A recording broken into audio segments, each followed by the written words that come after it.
Hello guys, जैसे हमने last video में समझा कि 1979 में किसको नोबेल प्राइज़ मिला और क्यों मिला नोबेल प्राइज़, तो चलिए आगे देखते हैं 1980 में किसको मिला और क्यों मिला। नोबेल प्राइज़ इन इकोनॉमिक्स 1981 किसको मिला? James Tobin, United states of America को। किसने दिया था? ये प्राइज़ दिया था royal Swedish academy of sciences ने और फंड किया था स्वेरिजेस रिक्सबैंक ने, यानी कि स्वीडिश सेंट्रल बैंक ने। क्यों दिया गया था? उन्हें नोबेल प्राइज मिला for his analysis of financial markets and their relations to expenditure decisions, employment, production and prices.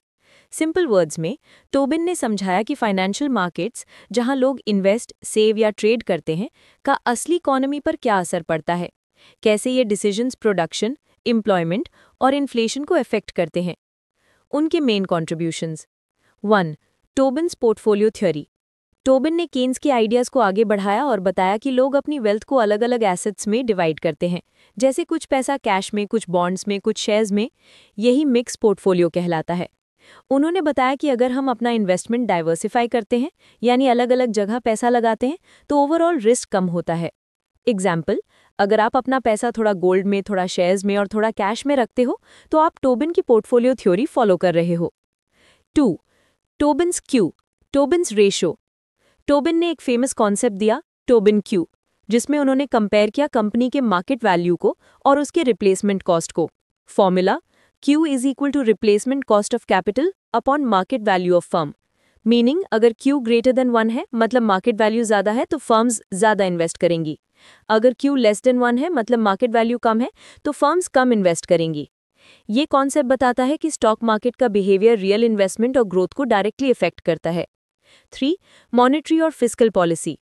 Tobin ने स्टडी किया कि मॉनेटरी पॉलिसी यानी मनी सप्लाई और इंटरेस्ट रेट, और फिस्कल पॉलिसी यानी टैक्स और गवर्नमेंट स्पेंडिंग इकोनॉमी को कैसे बैलेंस करते हैं।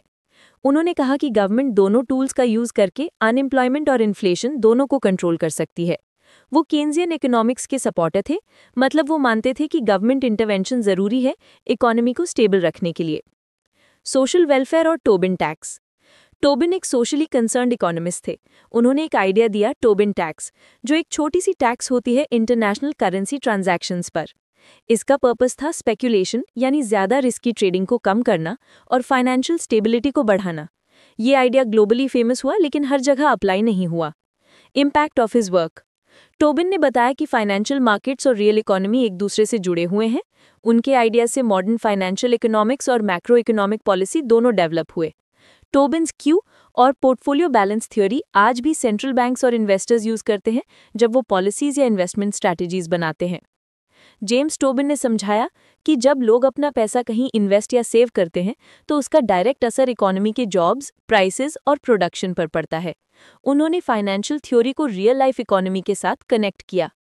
जेम्स टोबिन को 1981 का नोबेल प्राइज मिला उनके काम के लिए ऑन फाइनेंशियल मार्केट्स और रियल इकोनॉमी के रिलेशन पर, और उन्होंने दिए कॉन्सेप्ट्स जैसे टोबिन क्यू और पोर्टफोलियो थ्योरी, जिनके थ्रू हम समझ सकते हैं कि इन्वेस्टमेंट और पॉलिसी इकोनॉमी को कैसे अफेक्ट करते हैं। अगर वीडियो पसंद आए तो लाइक, शेयर और सब्सक्राइब करना न भूलना, और कमेंट्स में बताइए वीडियो कैसी लगी।